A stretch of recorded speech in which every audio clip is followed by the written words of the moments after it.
Hey guys, welcome back to another edition of Journey Through the Darkside. Look, it's been a rough week.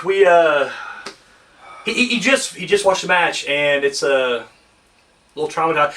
He's sadder too because I said, well, we gotta watch another one next week, and he's in a state of depression that I just don't know if we're gonna be able to try to get him out of. So bear with him. It's a tough thing. It's a tough thing. It really is. Welcome back to another episode of Journey Through Darkside. I'm your host, Daniel. Simon. And yes, here we are. Simon, my man, what event do we have? I mean, it's the biggest party of the summer. It's the biggest party of the summer. This is SummerSlam 1992. Coming to you live from the Wembley Stadium in London. Damn. Guess how many people came to this thing? I'm gonna look at it again because I don't believe it. Well, I know Wembley Stadium's huge. It was their first UK pay-per-view, so I'm gonna say. Well, so you said 64 or 62 crammed into. I'm gonna have to say. I'll say 64,000. 80,355. God damn, there you They go. got so close to that Mania 3. Yeah, like legitimately too this time, you know, depending on how you look at it. And that's 80,000 fucking letdown motherfucking people.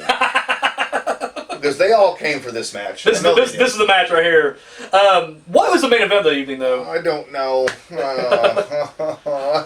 I do know for you, but I'll let you. Yeah, no. What was the main event? It was British Bulldog and Bret Hart for the IC title. Wow, another main event and another case of Flair, who is the god. No, he wasn't champion this time. Sorry, but the world title was on the line mid fucking card again, and it was. Ultimate Warrior and Savage. I see what they're Ric doing. Flair didn't even wrestle, but he came out in his robe and shit to interfere. It was just like, when you look at matches like this, like, what the fuck? Like, you didn't even put Flair in a match at fucking, you know, and dude, the UK fans, they're so much more respectful, I guess, of just wrestling. Like, they would have ate the shit up if Flair, you could put Flair in there with Virgil and it would have been like, yeah, you know? Yeah. And dude, they just squandered. Anyways, we're not talking about that. We're talking about a better match, a much more, Wait, what's...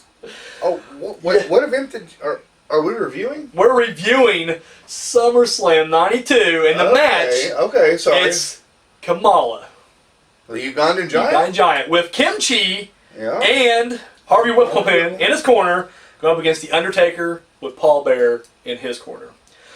I'm gonna be honest with you, I don't know too much build up to this match. It's almost just like they just said, "Fuck it." Kamala's back. Because Kamala's been wrestling. He's a legend. I don't know if you call him a legend at this point or not, but he's been wrestling since the 80s, maybe even 70s. And just kind of came back into the Federation. It's funny because they got Chee as his trainer, who is actually Brooklyn Brawler, Steve Lombardi. Which I love. I was like, in my mind, because it's real, that Brooklyn Brawler was just like, after his gimmick failed, he's like, fuck, he goes, well, I'm going to go to the jungle and find myself. And he became friends with Kamala. And Harvey Wippleman, who, he has a thing for like getting big guys on his team, because he first managed Warlord, and then Sid, and then when those didn't work out and they both left, he gets stuck with Kamala, which is just kind of like, okay, so I don't know if that's his thing. I mean, he's a small guy, so maybe it's just to kind of make like, look at all these big guys I'm around. Harvey Wippleman, another Louisville native. Yeah, you told me that last week. I told you. You know, not that that's near us or anything. But No. Neither one of these venues. Oh, no, we're in London now. I forgot. Yeah, we're in definitely not near London. Or are we? Oh, we might be. I But, have to check the map. So, anyways, we get Taker coming in here against Kamala. Now, I will say, we get Vince McMahon, because Drill Monsoon at this point, he's been phased out a little bit more. I don't think this is his. Or maybe it is. Maybe he's already done. I think maybe WrestleMania 8 was his final event. So, but we get the team of. Tell us down below. Yeah. Well, please let us know when we do shit wrong. Let us know. Educate us. We don't take it personally. We love to know facts. Or if you guys are just being assholes. Either way, we don't care. You guys have to understand that you're going to shit on us for this, and I hope you do. Yeah. But would you say 85 to 90% of what we do is from 30-year ago memory? Yeah, no, it's all vagueness and shit. Yeah, I mean, very little. We do some research. Obviously, we watch the matches to have them fresh. But that's kind of the extent of it right there. So all this other stuff like this, I remember on Wrestling Try Challenge. to be legit as we can. It really is. Like, I don't try to be like, I don't actually go back and watch these match or these build-ups. I just watch what's on the pay-per-view. I try to remember freshly what's on my mind. Yeah. And then we do the stats, obviously. And Yeah. I will look at, a little bit there. But yeah, that's what I'm saying. As far as this goes, I don't remember much of a build-up. So your commentary team was Vince McMahon and Bobby Heenan, which Bobby Heenan's great, as always. But it's just not the magic that It was a Heenan different wants to. dynamic. It really was. But I do love, and I'll bring Heenan back into this, but I will say this. The entrance for The Undertaker was awesome because at this point, it's gone dark. This is the semi-main event, which is where Taker should always be from now on anyways. Like, seriously. And unless he's going for the title, then main event, but always should semi-main event.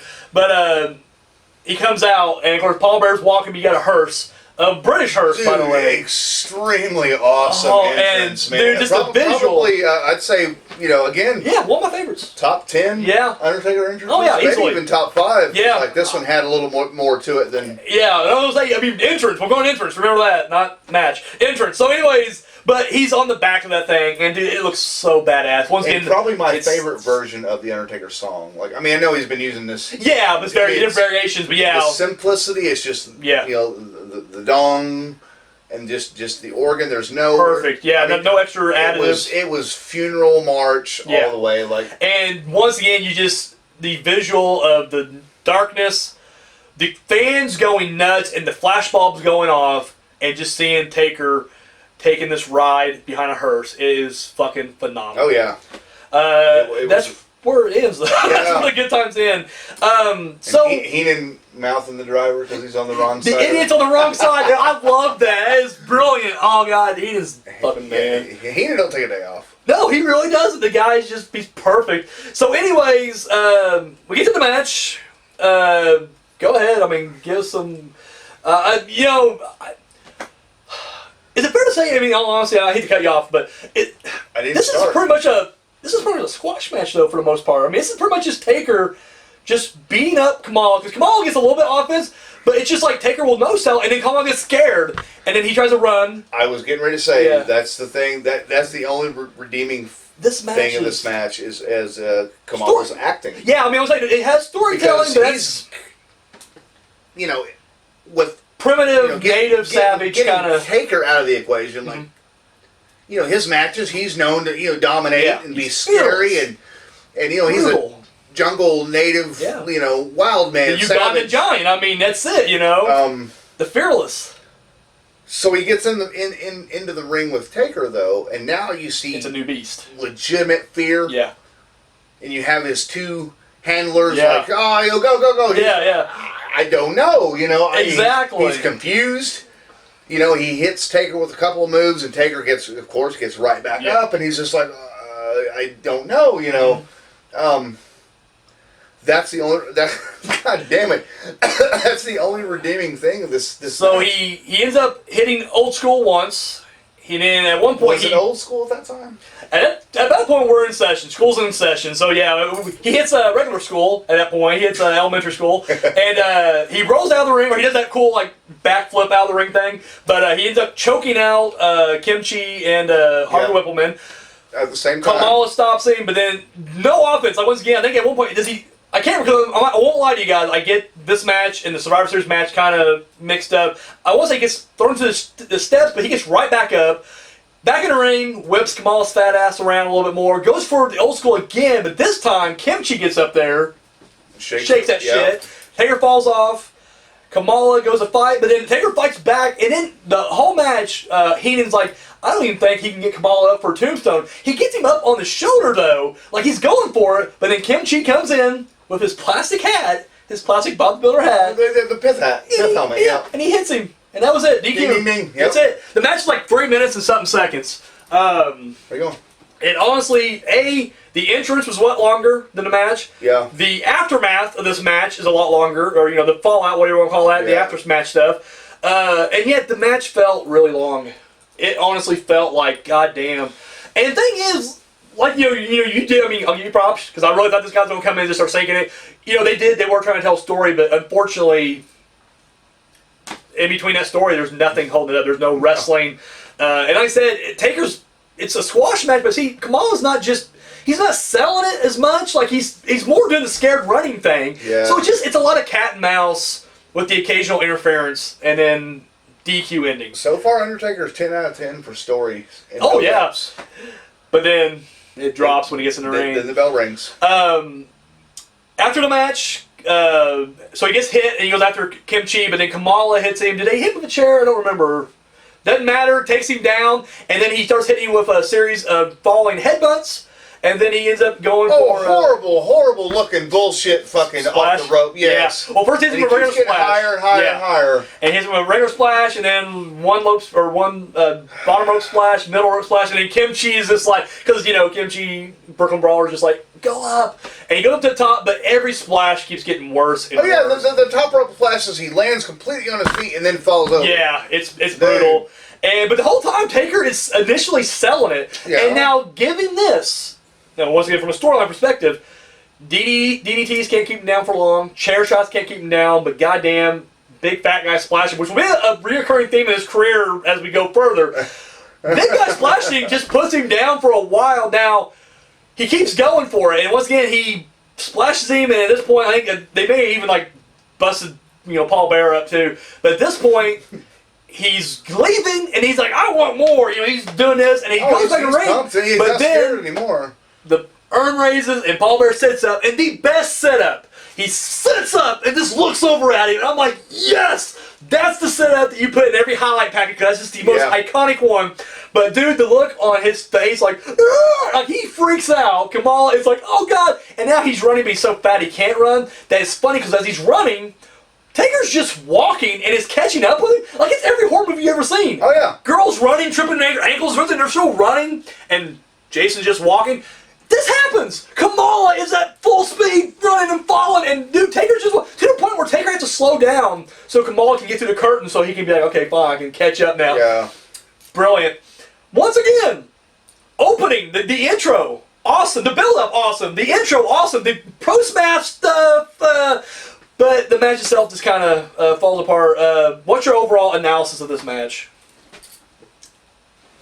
Nothing other than what we just said. Yeah. I mean... like we said last week with Jake, I feel like on paper this is always a good thing to have in your hat. Like he was able, cause that's going to be Taker's thing is people's going to be coming to WWF and they're Kamala was probably the best part of it. Yeah. Except for those splashes. But it's one of those things where it seems like every time they bring a new monster into WWF, you have to go through Taker. And that became his gimmick for the next 2 or 3 years. So that's going to be a recurring thing. We'll get there. So I mean, it helps build the story. The thing is, looking back at it now, this match was only there, to give the UK crowd the Undertaker, obviously. This was the piss break match. Usually the match before the main event was never a serious match. So it's almost just like, here you go, here's 3-minute nugget of nothing. And then it's all just build up for their Survivor Series match. So it's like this match was literally just a commercial, if you will, for an upcoming match. So which they have a promo package to run. Pretty much. Yeah. And so I will say this, given the analysis of this thing, given the rating. As a kid, I actually liked this match. I can't explain it. I liked Kamala. I liked it. This guy, Kamala Mark for sure. I liked Kamala. And as a kid, you see, I never took Kamala seriously. I don't know why, because later on, we introduced the Yokozuna, who's also just a fat, sloppy guy, but he was more agile. And they built him more to be more of a menacing monster, I guess. I don't know. But Kamala just seemed like, I never took it serious because everybody here at beat was jobbers. He never had a legitimate win. And Kamala was always kind of childlike. Yeah, you're right. It just seemed like, I don't know, I never once felt like Taker was seriously being challenged here. And even Kamala wasn't really as into these matches as his handlers were. They kept saying, no, you gotta do this. Exactly, yeah. You gotta go, come on, buddy, come on. It's almost like you don't understand. It's almost like he was a kid. He's almost just like, he's like a dog, like in a dog fight. Like, he don't know what's going on. He don't know you're making money off of him. It's just like, oh, I gotta beat this guy up, okay. And then he just is let loose. And when he gets with somebody he can't dominate, he's scared. And someone who... this match, and not to spoil it too much, but in the next match, next week you'll see, there's confusion and fear all at the same time in his facial expressions, and I fucking love that. And see, and Heenan even said during commentary, at one point in this match he headbutts Taker, and Taker just, he knows something, just starts beating shit out Kamala, and Heenan's like, how many people would you see taking a headbutt from Kamala and get up? And it's true, because he would just, all his matches were squash matches against jobbers, and so from a storyline perspective, this does make sense. And as a kid, I was buying into it, so I loved this match. But as an adult, going back, and not even just for this thing, when I rewatched it, earlier when I watched the SummerSlam again, for it only being 3 minutes and 20-something seconds long, it's just like, god damn, just end. It's boring. There's nothing really going on. I'll go first this time since you went first last week. I'm usually pretty generous with these, and I'll still be generous with this one. I'll give it to 2, only because I feel like a lot goes into it, and once again, it has a lot of iconic moments, from the sit-up at the end, from the hearse ride down there, to Kamala storytelling, and even Taker. They do a good. It's the wrestling in between the storytelling. It's the same thing they got Jake and Taker in trouble at WrestleMania 8 last week. It just seems like they didn't fill it up with anything. There's no substance to it other than all the dressing around it. I'll still give it 2, but like I said, it's a low, very low. This is like a 1.5 type thing. But I'll say 2. I'm being generous. Honestly, and I'm being so generous to the fact that I even know I should change it to 1, but I'm going to be like, no, I'll give it 2, because the story around it. And once again, this gives Taker, in his storied history, another opponent that you can write down that you don't have to show any clips to. Just be like, he took out, the greats such as Jake Roberts, Superfly Jim Snuka, and Kamala in his early year. And you don't have to show shit, because it's like, you don't need to see that shit. You don't need to see just see the look on Kamala's face scared. There's your promo package, and move on. You don't need to see anything else. So I'll get 2 stars. What are you going to... So this guy shows up on time today. Yes. Not early. When you show up early... Well, you get your sandwich out of the way. You get your sandwich and everything, so we're good. Everything up, but and I told him, I said, I met him at the door and I did the rock thing. I said, what? This is our standard greeting here. And he really is. He did kind of that flair, like, yeah. And I said, before we even started the show, I said, this is another 1-star match. Changed my mind. Not referencing that stupid meme or whatever the fuck. But and he didn't. If I could do Photoshop, god damn it, that would be our. If someone could do Photoshop out there, please do it for us right now. Please. This is for a future episode. We'll bring it back up, but just please. But damn. Usually he'll be, no, listen to me. Yeah. He just kind of he moved my hand out of the way and he said, okay, got you. Because we both weren't looking forward to this. Nah. But after what you just said, and after what, 2 stars. Discussion? 2 stars. You 2 stars? Okay, fair enough. Mainly 2-star overall? For... Generous 2 stars, we'll admit that. Mainly for Kamala's storytelling. Yeah. For his input into this thing, absolutely. I say being scared and confused and like being treated like a child, or like you said, like maybe a dog or something. Like, he don't really know what's going on. Yeah. I've always assumed that with Kamala. He knows he's big and strong and can do things to people. And he knows he needs to hurt somebody. That's it. That's his thing. But there's probably like a really good teddy bear inside there, like he just. Well, how did Kim, Chee, and Harvey get up to him? You know what I mean? Like they clearly just wants to be your friend, but they're saying no. He's And I will go 2 stars. And again, if I usually try not to count entrances and shit, but like that was fucking awesome. Really cool entrance. Yeah, that was probably Undertaker's first cool entrance. Yeah, no, it absolutely was. Yeah. I mean, his entrances were already pretty cool, but like first time get props and some atmosphere to it. This is before we have the big music and the LED lightning screens and druids lined up smoke and fire and the whole deal, the gates of hell actually opening up. Which is still super cool, but for him, this was his first cool. And this kind of goes to show simple sometimes is better. I mean, and that fucking entrance ramp, it was like 13 miles long. Dude, which I feel bad, Nick. I'm thinking Kamala's so fat. It's like shit. He did have to try to run away. I'm sure he got. I couldn't make it. I'll tell you right now, if it was like, okay, Daniel, after the match. Same match when the Road Warriors rode down on the motorcycles, and it was like, goddamn, go a little faster. With the puppet on the. Rocco on there. Fucking Rocco. And it was like, holy shit. You want to hear a little fuck up tidbit? I do want to. Do you guys want to hear a tidbit? You guys want to hear some tidbit? Oh. Yes. Okay. Thank you. Yes.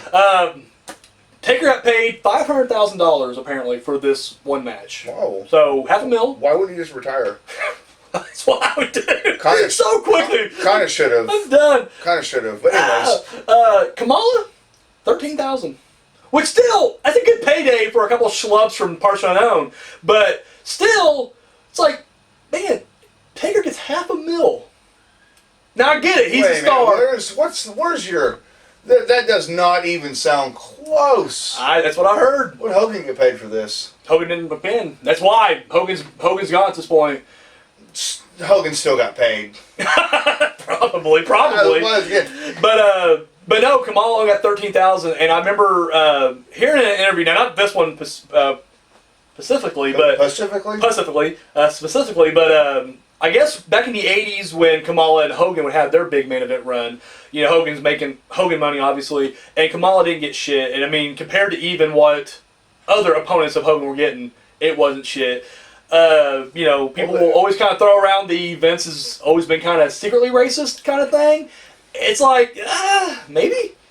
Now, we were talking about this earlier. I wasn't even going to bring it up on the show, but yeah, so we've talked about it earlier. Well, I was like, that's what I'm getting at. Well, you talked earlier, though, you always thought that the gimmick was a little racist. I mean, I remember back when we were talking with Joey on the show. That's 2019 Simon saying that, not...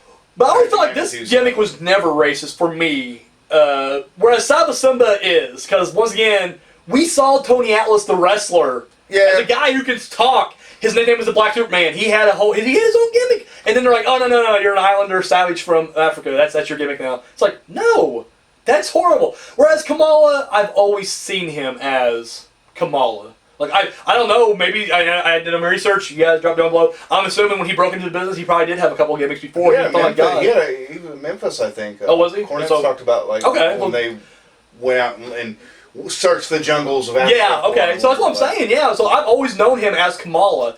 And so it's just one of those things where I'll Bill the Butcher, same thing. I mean, I'm sure he's wrestled other things, but it's like I've always just known him as the Madman from Sudan. So it's like, to me, these aren't racist gimmicks. I mean, I know it's not PC, but at the same time, I don't feel like it's as blatantly racist as what I'm getting Simba. I think, to pay. I think he definitely deserves more than... I think it's the same racist. Okay, fair enough. Big Kamala fan, though. Still, yeah. When you look at it, like, McMahon always, you know, unless you're white, always tried to use cultural... what's the word I'm looking for? Help me out here. Cultural references to current minorities when they would come in. Oh, okay. Every fucking time. And, you know, Hispanics have like a lot of different things, and you know, Asians can, you know, usually they're going to be karate people or whatever the fuck. But it's like, what do you do for the African Americans? It's like they're either a jungle savage or a street thug. And that's, I'm not saying that. I don't agree with that at all, but I'm just saying that, like, for years, that's what we got. I mean, not even really to not just throw Vince under the bus. It was like that was kind of how wrestling was. Yeah, no, it was, and that's the thing is like even before Vince and his global expansion or national expansion, every wrestler, your ethnicity was your gimmick. Yeah. Unless if you use white. Now, if you use white, you can do whatever you wanted. You could be a cowboy. You could be, a brawler. I mean, was that racist because all white people are cowboys?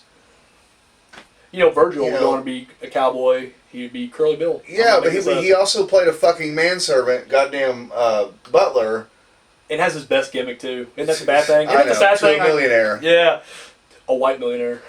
Oh, okay, well, we didn't specify that, but sure. Well, I mean, in Vince's world, he's like, there's no fucking come on. So anyways... It's like, that's what I'm getting at with that gimmick. Is like, it's like, jungle savage, or do you want to be a street thug? You're a big fat motherfucker, so let's throw some makeup on you and put a, But with that said, once again, to the mythos of Undertaker, it's another notch, this island King Kong type monster, I guess you'd say. He slayed him. Temporarily. It was a DQ finish. King Kong Bundy? Well, we'll get to that one at one point too. God damn. Why do you keep finding all these crappy... Anyways, but no, at this point he's on the journey to slaying this Ugandan giant. So he sure is. Well, let's see what happens next week. See if he actually does finally put the final nail in that coffin. Do we have to? We do. We owe it to the 2 or 3 guys out there watching. We owe it to them. So, yes, we got to kind of check it, look into it. So, anything you want to add to the shit show before we pull the plug on it? No. I mean, no. Actually, right. On a side note, the rest of the show pretty good. Yeah. No, the SummerSlam 92 is a pretty good event. It really is. Yeah, I think among fans in general, it ranks very high. Yeah. Events in not just SummerSlams, just in live, pay-per-view events. No, just in general, yeah. I mean, just anything. So no, it's a good show. And like I said, I don't agree with the main event being what it was, but it was a fucking awesome match nonetheless. I mean, but we're not here to talk about that. We're here to talk about awesome Kamala matches. So, anyways, I'm Daniel. Simon. And guys, we'll catch you next week.